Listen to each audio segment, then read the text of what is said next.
We'll be finished within 10 minutes, won't we? So, good morning. Here we are with Mark Cameron, the CEO of Bowls New Zealand, to have our regular catch-up. And I think, Mark, before we start, it would be great, because you've been associated with both cricket and netball, with two fantastic, well, one not quite so fantastic result, but this morning's result with the Silver Ferns. Do you know, Outstanding. I had avoided watching TV and radio, etc. until now, because I didn't know the netball result. But it's all right. So yes, I have heard. I think someone else in the office mentioned it. Cricket, fantastic. You know, well, you don't like to say it a week on, but if you're going to lose a game of cricket, then lose like that, because that showed that you know, fighters. That showed what New Zealanders were proud of. I haven't seen the netball game yet. I have heard the result, and I just think, you know, hats off to Netball New Zealand, Jenny Wiley, Nolene, Debbie as the coaches, but those senior players who stood up, because when no one expected that. No one expected the Black Caps to make the final, and we didn't expect the netballers, the Silver Ferns, to win the World Cup. It's interesting, though, that I was just thinking about it this morning, coming down here, and if we take the Silver Ferns and we'll use Bowls now as a comparison analogy, yes, we're very closely akin. So if we go back to the Commonwealth Games 2018, where we both had, you know, really lacklustre type results, and as the basketball, netball made the big changes, so too did Bowls New Zealand with their selectors and the recall of certain players and a new high performance program, and our first international event, which we were at last month. We're on a very similar path as we build up towards our World Championships, aren't we, of next year? Yeah, we are. And I think what we're starting to understand too is that, we already knew probably, that we need to do it the Kiwi way, or the New Zealand way. Yes. We have limited resources. Our cricketers' resources in comparison to international India, England, Australia is very limited. Our netball resources are limited. You know, we do things the Kiwi way, and we hopefully, you know, we pull off those big games, those big moments. Yeah, and the netball has certainly proved that, and I'm sure as we go forward with our Bowls international team plan with the events coming up, that we will just build on those excellent results that we hit the Asia Pacific Championships. Yeah, and I think a challenge for us, and we'll talk about it through this conversation, but a challenge for us is how do we make the public aware of some of those results and what we're achieving. I mean, we all got to see, you know, the Black Caps and the Silver Ferns on Prime and on Sky Sport. Now, how do we make sure that our Blackjacks actually get to that level of awareness, or at least, you know, something approximating that? We have taken some small steps, haven't we? And they will continue. But on to the questions that we've got here, and we've got one here regarding that of club closures. And, you know, could Bowls New Zealand be more active in securing the best outcome with the clubs winding up, or through the amalgamation process, especially with the potential of more clubs closing in the future? Yeah, look, we have to be careful about this one. The club belongs to the members of the club. You know, we'd like to think that we are, the clubs are aware that we're here to help support, to guide, etc., and sometimes to lead. You just got, it's a fine line between Bowls New Zealand as a national body stepping in and taking over or taking control, versus actually supporting and guiding. And we should be in the supporting, guiding space. Yeah, you know, my message though, out there, Mark, in regards to that question, and you know, for my no problem with the question whatsoever, but I just don't think that we should just, you know, from being in a Bowls administrator of the past myself, and I don't think we should be using the word closure. I think clubs need to be using the word opportunity, because where is that opportunity? Is it with another sporting club down the road? Is it with another bowling club, you know, a few kilometres away? We've seen it successful here in Auckland, for example, with the Royal Oak, the Hillsborough and Onehunga amalgamation. Yep. And I think rather than using the word closure, I think Bowls, well, administrators inside the clubs need to be looking at, we understand it's a struggle, but what's the opportunity? Yep. I don't hear the word closure around the country now. I hear a bit of the merger amalgamation conversation, but I do hear the word opportunity quite a lot. 2 years ago I was hearing closure, I don't hear closure at all these days. I just don't. I don't hear that conversation. It will happen. Inevitably, it will happen that we will lose some of our smaller and probably more rural clubs. But what we are hearing about is these opportunities that exist around the country. And Chris Lander and myself went around the country over the past 8-10 weeks. And we were hearing opportunities almost in every single region, whether it's a covered facility, whether it's a development of an artificial, whether it's 3 clubs looking to work together as one. We heard all those opportunities, and it's really exciting for our sport. In our last count, we figured there was probably 21 conversations around a covered green.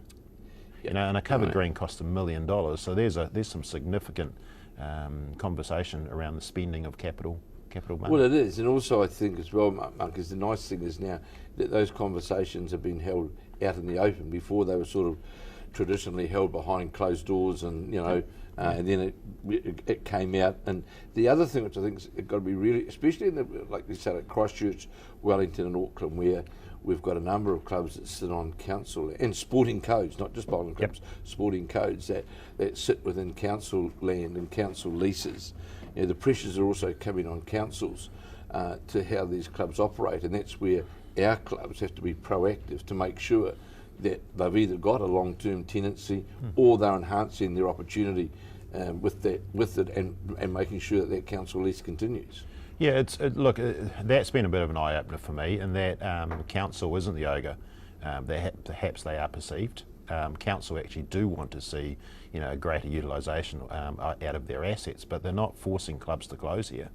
Council's quite happy to sit down and go, how can we support, how can we make something happen for the benefit of the bowls community and the wider community. And I think that councils have been absolutely brilliant in this space in terms of supporting where we want to take some clubs. So there you are. I think there's more of a positive outcome around. I'm not going to use that word that was there about the opportunity for clubs and to enhance themselves. So, with indoor bowls, will Bowls New Zealand consider working together with New Zealand Indoor Bowls to help promote both sports? Well, you can answer that, and I know there's been some dialogue anyway, isn't it? Oh yeah, and the answer's obvious, that we should be looking to work with Indoor Bowls. And I guess to move that forward, pretty sure we have a meeting in August actually with some representatives of Indoor Bowls around how we can work together. It's a case of working together. It's not a case of one taking over the other or anything like that. Let's see, where we can actually develop some efficiencies, some synergies, whether that's simply just the sharing of resources, things like these cameras and the setup here for streaming, whether it's the sharing of resources around administration. We don't know. Let's see where that conversation goes, but the answer is yes. Yeah, and we also know there's quite a number of crossover of membership participation, because we know a number of both play an either or, play either one or the other, so it certainly lends itself, doesn't it, to some sort of synergy. So membership numbers, where are we at with look, before you do that, I've got 4 little questions that I thought I'd cover off. Certainly. So I'll take over the absolutely the interview now, shall I? You're the boss. Bowls Premier League. Why does Bowls New Zealand no longer have a team in the BPL? We promoted this about 3 months ago. The reality is that Bowls Australia are going to have both of the BPLs in 2021-22 in Australia, so no New Zealand home tie, and without there being a home tie for New Zealand, there's no real point in spending the money to have a team in the BPL. So that's why it's money, but it's also about the hosting of a venue. But also I'll say in Bowls New Zealand, I'm not going to use the word defence, but we have got our own televised event with the Bowls 3-5. Oh yeah, absolutely. So sure, there's Bowls Premier League, but we've got live New Zealand action for an 8-week period with Bowls 3-5. So. And we've got other plans now too to develop things. But look, I wanted to make this question quite short, but I will acknowledge Bowls Australia, who obviously gave us the opportunity to take part in the BPL, really challenged, I think, New Zealand Bowls thinking around a short format of the game for TV. So to be part of that for the past 5 years has been brilliant for our sport. And the reality is that BPL got us thinking about Bowls 3-5. So correct. So thanks to Bowls Australia for their support in this space, because without them, I don't know what path we'd probably be on in this regard. There is a quick question on Bowls 3-5. So this is the TV league. Have we considered, instead of, at the moment we have a relegation promotion, which is the top interclub side replaces the, in this case this year, the 8th place side from the televised league. Yeah, correct. Have we considered relegating one North Island side and one South Island side, and then bringing up the top North and South? It's actually a really good question. It's something we've been considering. We won't do the North versus South split, but we are considering, not this year, but probably in the next 2 to 3 years, potentially having number 7 and 8 be relegated from the televised league, and therefore the top 2 sides from the National Interclub coming up.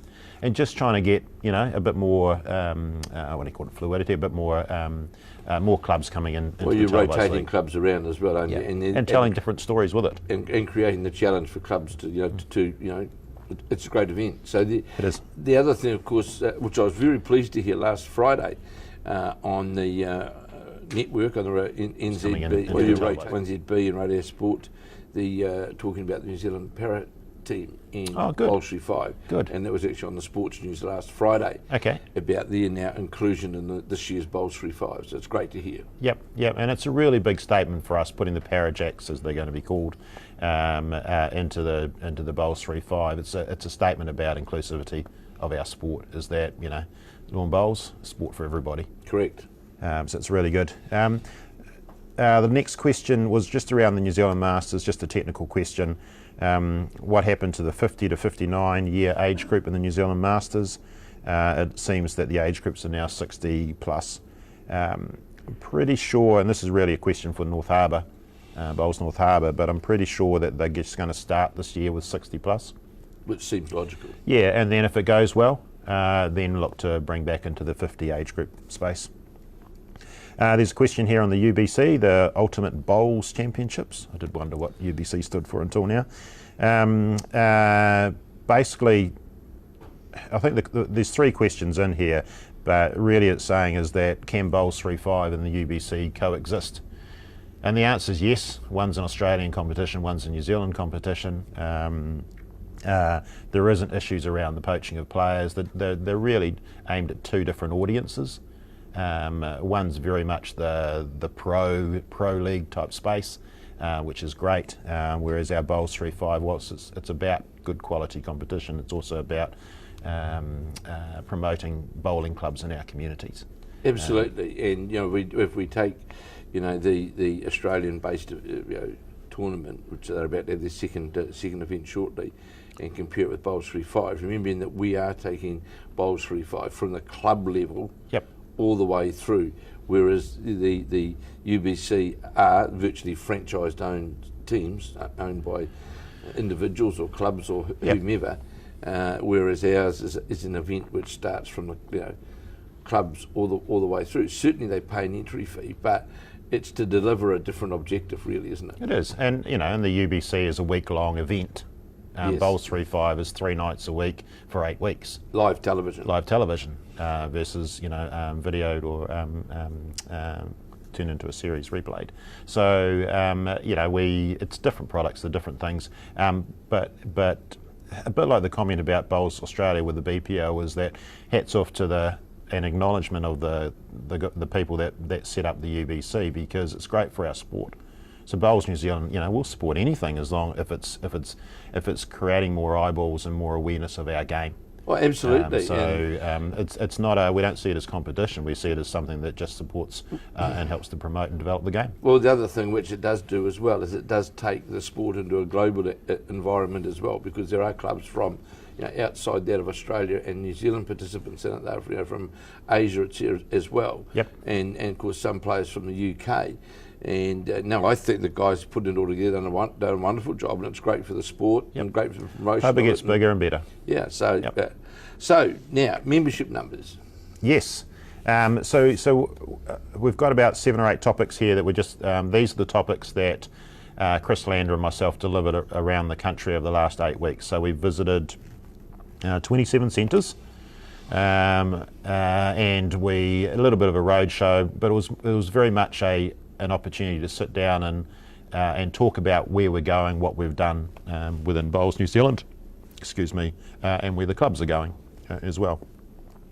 So we led it off with a conversation around membership numbers, and to say that it's okay. That for the first time in probably a number of years we had a growth in full playing membership. So traditionally full playing membership at bowling clubs has been in decline. Certainly for has. a decade or 2 decades. We had a small growth, 1%. We're not jumping up and down about it just at the moment, but pretty pleased that it's a number that's indicating that we're tracking forward. We had good growth in social membership, and we had good growth in casual participation, which has been the trend in the past few years. And will continue, as other sports continue. have done as well. But a nice sort of endorsement to say that, you know what, our full playing membership, those that play Saturday, Sundays, actually had a little rise this year. Well, yeah, that's a positive, because you're right. It'd be at least a decade where nationwide the numbers have been dipping continuously. So, Yep. It's a good outcome. So on the national competitions, without going into detail about it, but we talked through all the changes with the centres and the clubs that turned up, all the changes we made to the national competitions over the past 12 months. And some of them were quite significant. Yes, they were. And we put up our hand and we said, these things we got right, these things actually we got wrong, and we need to improve upon. We got right the splitting of nationals. The numbers are really Correct.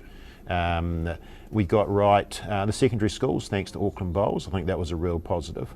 The North versus South Island was a real positive. We didn't get it right around Interclub, the Interclub Sevens competition, so we're looking to bring that back this year. So I think it's about April 16, 18, 2020 will be the national finals of the New Zealand Interclub Sevens, Division 1 only. So we're bringing that back, which is good. We got it wrong with the national fours, 21 ends, 3 games a day. I shouldn't laugh about it now because it's not fair, but sometimes you got to put up your hand and say, hey, we got this one wrong. Well, the concept was right, and the number of players have been asking for an extended game, Yes. hadn't they? But you can't. We can't have an extended game fitted into a small time frame, I suppose. We just didn't. We just did not get that one right. So we acknowledge that. The Champ of Champs has actually been quite successful. Been well supported. Well, it has actually, in terms of the number of centres that are participating, or club sides. So we'll look to extend that next year to include the triples into the 2020 calendar. So that's really positive. The big one though was the one we got right was Bowls 3-5. Absolutely. TV worked incredibly well. So now we've signed up, as you're aware, to a 3-year deal with Sky, with more nights, more clubs, more bowls. Got some things to work on. We acknowledge that our presentation last year, especially around the drinking imagery at the club, needs to be cleaned up. And at the same time, Aaron's got some plans around how we can just raise the presentation 5 notches for this year's televised event. So 3-5 we got right for TV. Interclub worked really well. Hinuera obviously won the Interclub and now in the top league, in the televised league. Joining them was Elmwood Park and the Parajacks, as we mentioned. So that worked really well, and anecdotally around the country we are hearing about Bowls 3-5 being adopted within their business house competitions or within a club event or something like that. So the 3-5, we nailed that last year. So we're hoping, of course, that we get. Last year I think there was around 130 odd clubs. 154. 154 clubs that signed up for Bowls 3-5. So this year we're looking for a growth on that, obviously, those the 154 they come back, plus some others who have seen how good it worked, and we're down in Wellington for that finals weekend, and it certainly it was a great finish to that competition, wasn't it? The way how Yeah. it all came together, the regional playoffs, and then through the national finals, and it was great. It was nothing was perfect, and we do acknowledge that this year we're going to be a little bit more flexible around how a centre might structure their competition, or potentially even how we run some of the post-section stuff. But the concept worked. Oh, And absolutely. that's what I'm saying. I think we nailed the concept. So much so that we're looking to introduce this year a Junior Bowls 3-5. So this is a competition aimed at year 1 to 5 bowlers.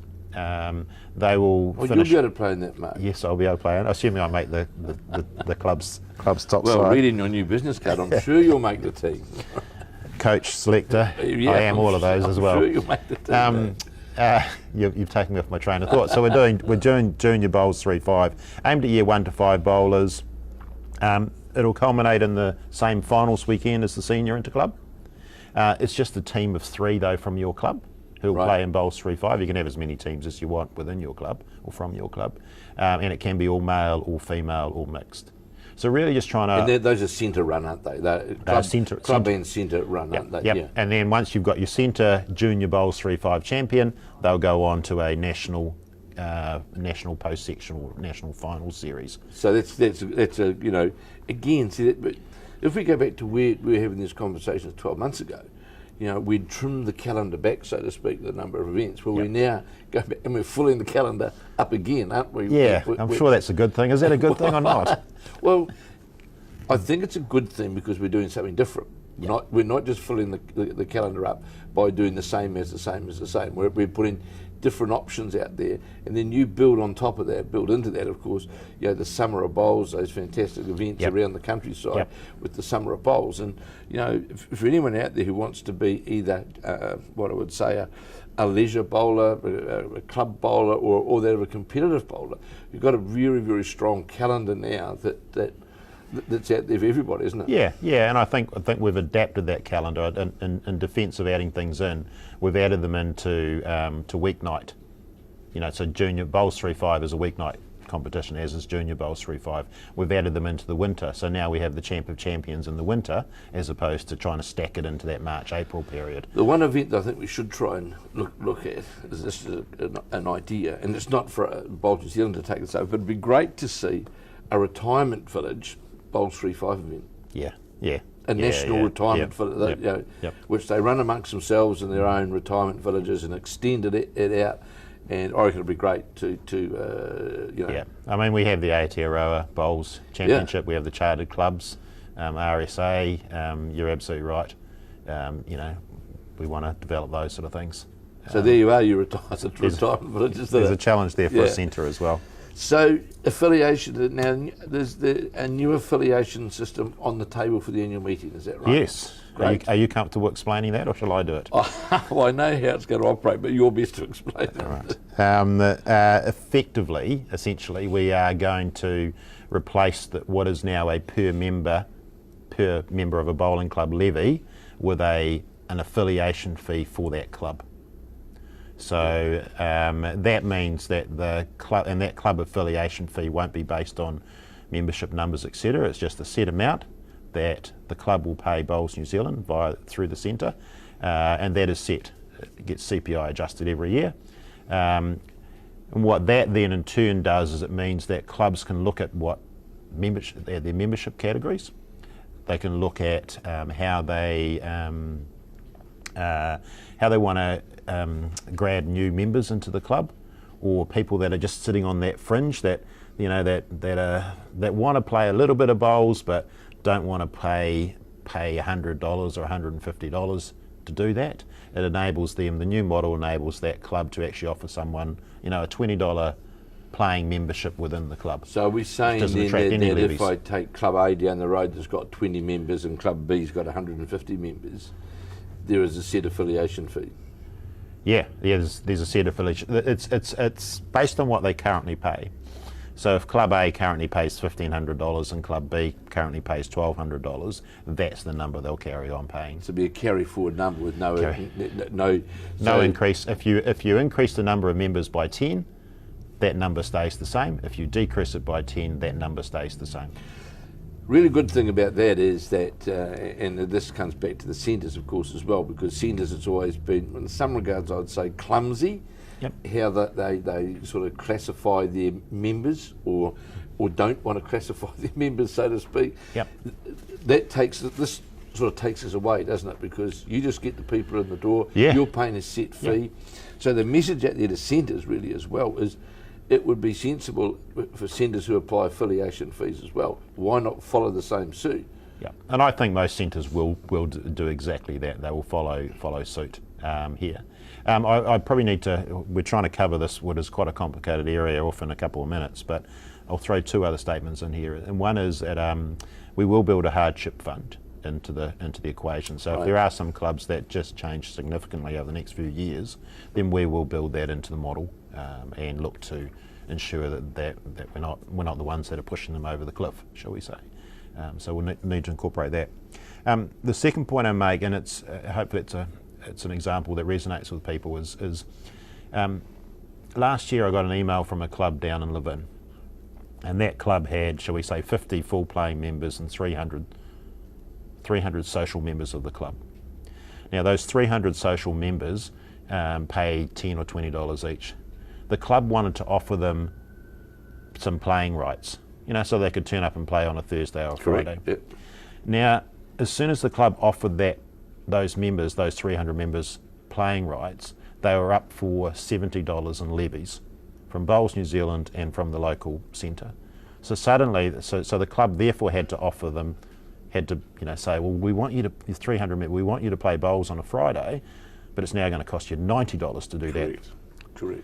And it was a disincentive, and we had to, it was a hard conversation, because we had to say to the club, sorry, but those are the rules. And the club, quite rightly went, well, hang on, there's no real incentive, there's no real demand here. So I'm not going to get $90 out of these 300 members. Under the new scenario, well, the gates are open, aren't they? Gates are open. The club can go, those 300 members at $20, let's offer them a $45 membership, and the club will pick up the extra $25. So let's hope that the centres come the annual meeting, vote to the affirmative, and that the centres also take on board a similar program, because it would make it a lot simpler as well. Yeah, it's a lot simpler. It'll come with its fishhooks though, so we're not naive enough to think that it's just going to be plain sailing for the first year or three. Our advice to clubs is if this goes through, is just to wait a little bit before it starts changing. The world's not changing. Yeah, before it starts changing membership categories, etc. Because there will be little fishhooks in this that we'll have to think through. Look, we know there's clubs out there, and I know clubs who've got about 5 structures of various membership, and it's all very sort of archaic in some regard, and this is the right way to go. So communication, stories, video, there's been a lot of communication. Yeah, and I think it's worth, and that was part of the roadshow, was really just to say, hey, we've spent a lot of time and resource in this space around communicating within the bowls community, and then trying to establish a voice at the national level as well. I must say, some of those stories that are going onto the website, like the ones about the Mari Watsons and Adrian Lamberts and the various clubs around the countryside when something goes on, they're fantastic to keep. I just think it's a very really important. Thing. Yeah, really important. And hats off. Is that still the saying these days? Yes, okay. Yeah, we're allowed to say that. To Rob Davis, who writes most of those stories. Between Rob, Sam, and Brenton, pretty much they are our story writers. They're really important, not just to share what's happening around the community, but to acknowledge people that have contributed to our community. Absolutely. So your Mari Watson story is great. David File was one, 80 plus centre titles in Gisborne East Coast, and a lot of us remember David File when he played for New Zealand. He's now back playing, and they're just nice stories. Oh, absolutely great stories. What we need, though, and this is a plea for for those that are watching the stream, is we need more of those stories. Yes, because we only know so much sitting here in our office. We do get out and about. Though people will know stories. People will know stories about their greenkeeper who's done 40 years, or the barman, the club barman who's done 55 years volunteering behind the bar. let us write those stories. We do it free of charge. It's a good way of acknowledging people in our community that have done And the other thing which I will say, had been a member of Bowls fraternity for a long time, one of the big irks that people had out there was there was no communication or minimal communication. Yeah. There was virtually notices of meeting communication. That was really about it. Now it's out there, whether it be in those stories, the videos, the result updates, the live streaming, and the live streaming is taking a new dimension too, isn't it? Oh, it has. I mean, we've got tools now that we didn't have those years ago as well. Correct. So, absolutely. Here we are sitting in front of 1, 2, 3 cameras, lights. We've got Tamara with Tamara headphones, listening to every word that we're saying, pretending to do stuff.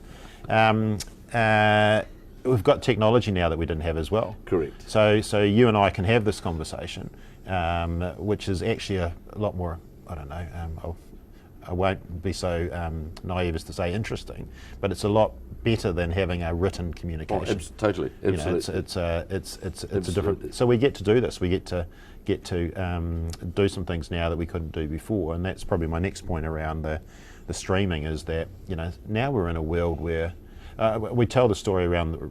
I've told the story around the centres that 18 months ago, we turned up to nationals. And there was Kevin Hickland, a tripod, and a little phone camera, Correct. wasn't it? Virtually a phone. And Tamara.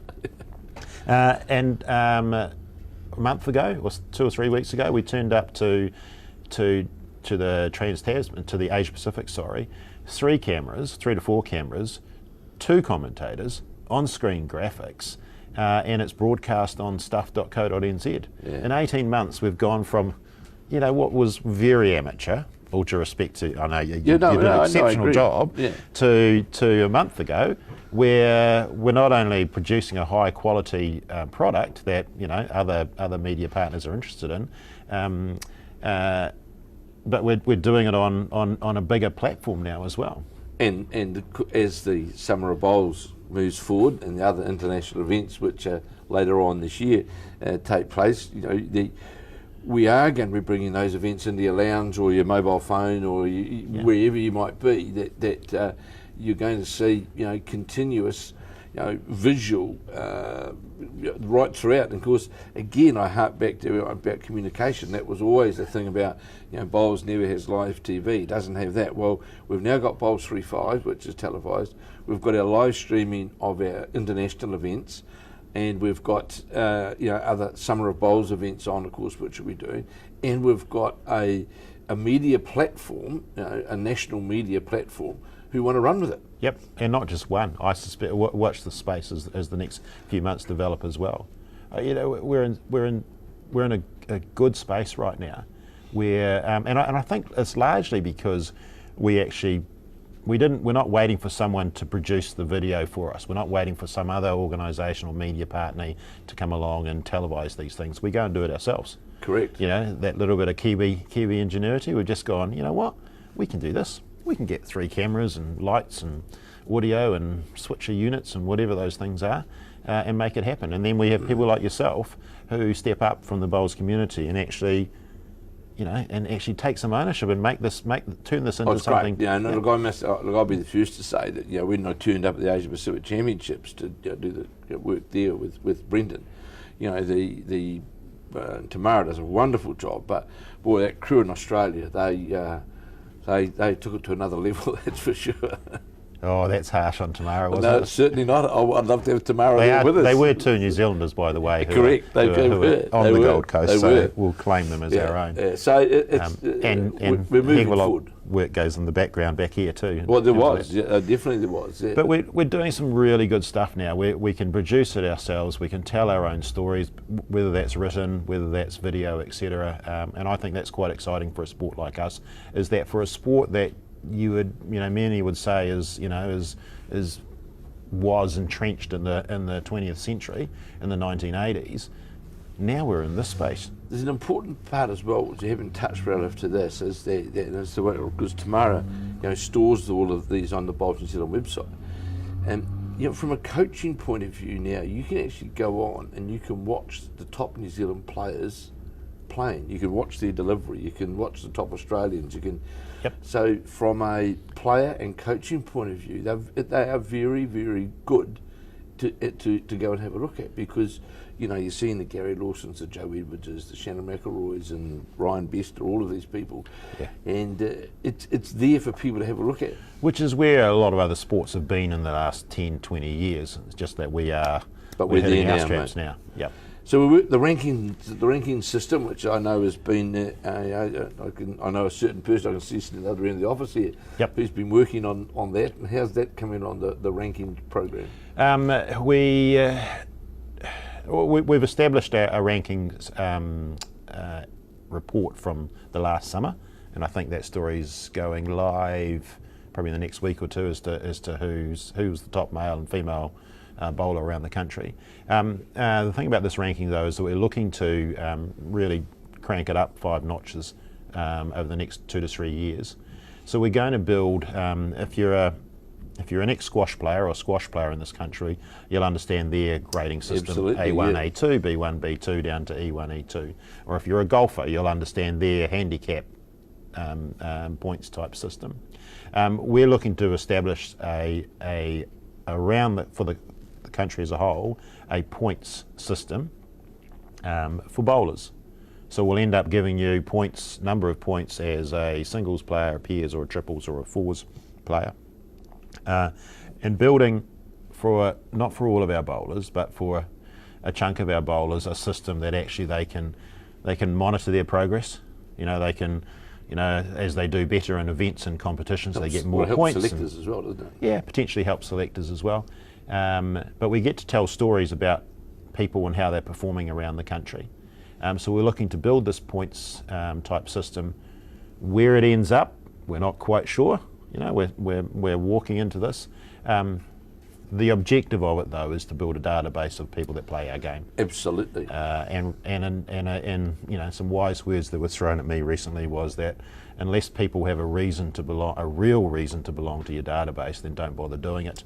And we're trying to give it that reason. Because just going back to the affiliations, it's always, and that's interesting as well, because that and the ranking system actually go hand in hand with that of the database, and there has been out there a bit of a fear syndrome about the databasing of what's going to be done with it. Well, the reality is that databases are a fact of life in today's world, and if you want to establish strong commercial partnerships, it's a very, very integral part, isn't it, of the whole box? Yep, it absolutely is. What you have to do, though, is you have to give people as I said, that reason to belong to the database. Absolutely. If the reason is just so they can get some marketing flyers from you, then you're wasting your time. You're not going to work. You need to give them something else. Golf, you get your handicap, and you get to then book tee-offs and tee times and all that sort of stuff. Squash, you get your handicap. We need to do something similar for bowls. So watch the space. We're going to pilot something this summer between Tamara and Martin and co. We will see what happens. Now, it's ready to go. Commercial part of the commercial part of the bowls environment. It's a very important part as well, isn't it? Yeah, it is. So we've made some real progress in this space. It was beholden on Bowls New Zealand as we look to change the affiliation systems and that to actually generate some revenues, new revenues to the organisation. And as we're doing that, figuring out how we can actually benefit clubs directly. The insurance scheme with Apex is the best example we have. 120 clubs have now signed up with under the Apex insurance scheme. The average saving per club is $1,083. It's a big saving, isn't it? It is. For a club, I think the average saving was 18%.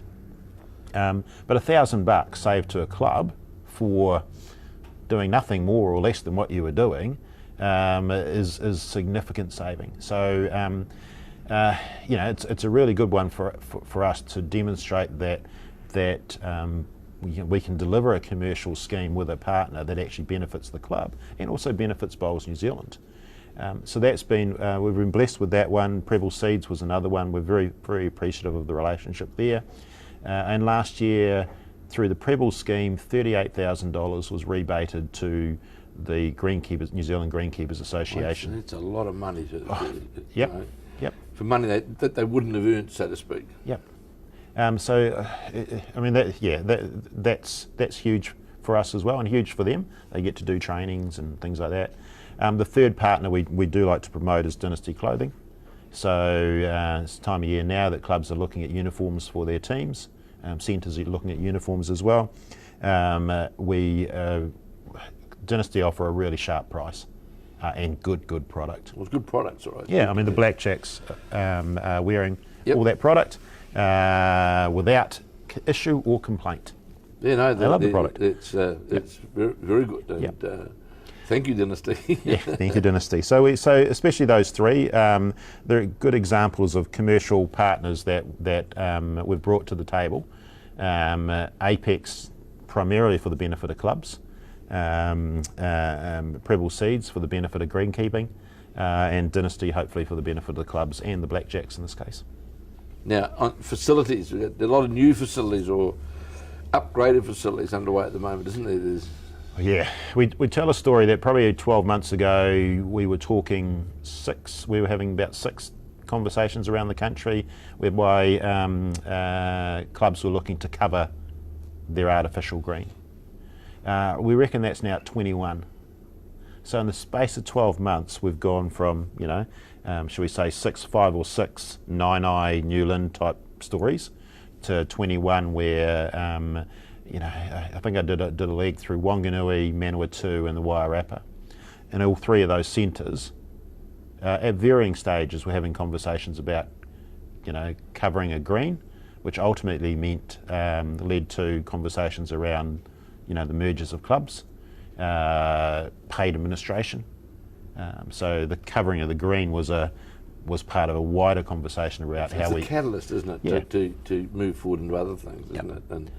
And I see the Remuera one, I see that. I drove past the day. I see that one's up. Oriwa, that's underway, isn't it? And a number of others I know in the Auckland area, and it's good for the future of the sport, isn't it? Really is. There'd be very few sports that'll be spending this amount of money on capital improvements very like this. few. Now, so, but with the facilities, and sure, it's a club decision, it's a member's decision, so to speak, but Bowls New Zealand can also offer some guidance, some dialogue, and working with this. Yeah. Well, the first thing we can do, the main thing we can do is actually just share stories from around the country. So we can now tell you that Remuera cost $800,000 to cover that facility. We can tell you the company, we can tell you that it includes lights and it includes heating. We can tell you the story about Oriwa, about Nine-Eye, about Newland, about what Royal Oak's doing, or what's happening down there in the Manawatu, where they're at with their conversation. Marlborough, Blenheim, the West Coast, Nelson, Canterbury. We get to share those stories. Now, in some instances, we may need to, we're quite happy to have a more active role. Others, maybe we're stepping back a bit. The conversation generally ends up around facilities being between the bowling clubs, Bowls New Zealand, often the RST, so the local regional sports trust, and council. And council is normally a big part of this conversation. So those four groups are really important. I think sometimes Bowls New Zealand's role is just to simply support and encourage, and to share stories. Every now and again, maybe we provide a leadership role. It's up to the clubs to really determine what role they see for us. But also, from a Bowls New Zealand point of view, for advice in that, you're only a phone call or an email away, aren't you? Oh, we're a visit. Yeah. When you're spending $1 million, yes. It's not a phone call. No. We'll come down and have a yak and share with you what's happening around the country and see where that conversation goes. Judicial that's a frightening word to finish up on, eh? It's an easy one. It's a project that Martin, primarily with Chris, is looking after.